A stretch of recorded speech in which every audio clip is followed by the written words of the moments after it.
Assalamualaikum warahmatullahi wabarakatuh. Baiklah adik-adik sekalian, saya di sini akan menjelaskan tentang diagram alur pendaftaran PPDB online tahun 2022. Kali ini saya akan jelaskan melalui flowchart terlebih dahulu ya. Nanti saya akan coba jelaskan menggunakan screenshot atau tampilan-tampilan yang telah saya jelaskan. Pertama adalah adik-adik sebagai calon peserta didik baru itu pastikan tidak berusia di atas 21 tahun ya. Nah, di sini kalau misalnya adik-adik usianya di atas 21, maka tidak bisa mendaftar. Syarat pertama udah gugur ya. Nah, yang kedua, apakah adik-adik telah selesai untuk kelas 9? Kalau misalnya belum selesai, maka juga nggak bisa mendaftar.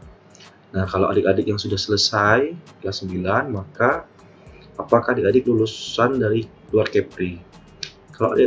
Kalau adik-adik lulusan dari luar Kepri, maka adik-adik harus buat akun dulu ya di website cbpdb.kepriprof.go.id.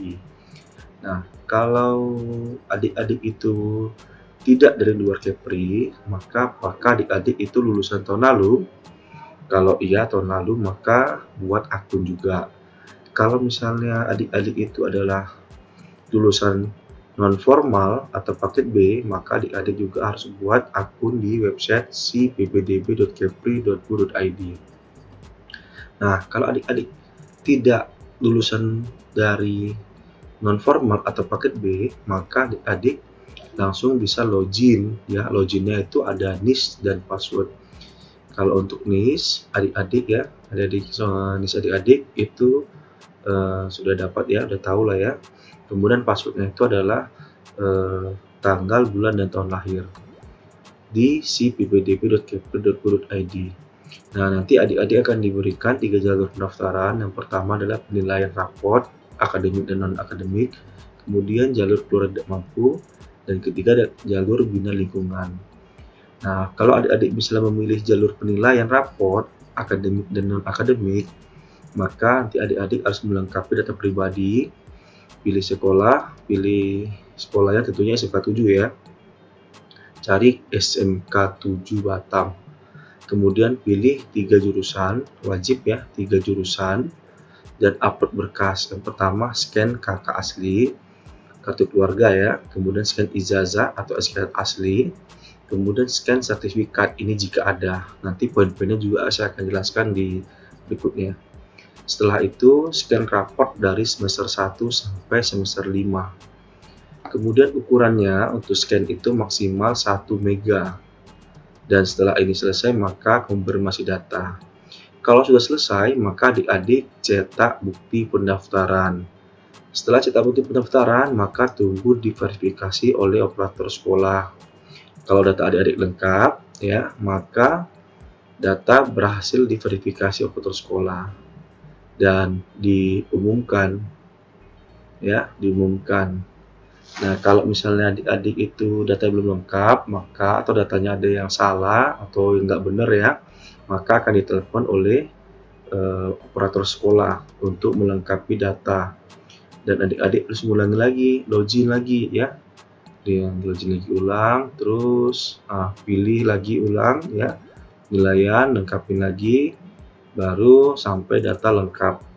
Nah, kalau datanya sudah lengkap, maka berhasil diverifikasi oleh operator sekolah dan tunggu pengumuman di cppdb.kepriprof.go.id.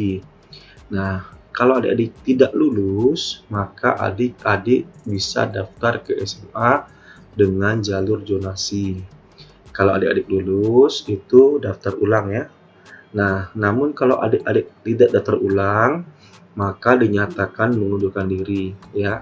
Daftar ulang ini tanggal 29 sampai 1 Juli. Nah, kalau sudah daftar ulang, maka adik-adik harus melengkapi berkas. Kalau nggak lengkap, terus akan melengkapi berkas sampai berkasnya lengkap. Nah, kalau berkasnya lengkap, maka adik-adik bisa ikut PLS. Kalau adik-adik ikut PLS, maka adik-adik menjadi siswa SMK 7 Batam. Namun kalau tidak, maka adik-adik akan ikut PLS tahun sebelumnya, namun tetap menjadi siswa SMK 7 Batam. Itu untuk jalur penilaian. Untuk jalur keluarga tidak mampu, ya, sini jalurnya ya, tidak mampu, maka melengkapi data pribadi dan titik lokasi. Nanti ada mapnya untuk di mana lokasi adik-adik tinggal, sesuai dengan tinggal sekarang tentunya ya. Nah, kemudian pilih sekolah sama seperti tadi, cuman yang harus ditambah adalah kalau tadi sertifikat dan raport, kalau ini karena jalur keluarga tidak mampu ekonomi, yang di-scan adalah KIP, PKH, KKS. KIP itu Kartu Indonesia Pintar, PKH Kartu Program Keluarga Harapan, dan KKS adalah Kartu Keluarga Sejahtera. Sama tadi ukuran scan maksimal 1 mega. Setelah itu konfirmasi data. Nah, kalau sudah selesai, maka cetak bukti dan langkah berikutnya sama seperti yang tadi saya sampaikan. Jika adik-adik ambil jalur bina lingkungan, maka adik-adik harus melengkapi data pribadi, titik lokasi, kemudian sama ya pilihannya upload ya, pilih sekolah, kemudian pilih 3 jurusan dan upload berkas, scan KK, scan ijazah atau scan asli, cukup itu saja karena dilihat dari titik lokasi terdekat oleh SMK 7. Nah, untuk jalur bina lingkungan itu adalah di Kelurahan Belian ya, Kelurahan Belian. Jadi selain Kelurahan Belian untuk disarankan tidak mengambil jalur bina lingkungan karena akan nanti langsung ditolak oleh operator. Oke, demikian untuk diagram alur. Kita akan lanjut nanti untuk bagaimana cara untuk mendaftar di website si.ppdb.kepri.go.id di video berikutnya. Terima kasih. Assalamualaikum warahmatullahi wabarakatuh.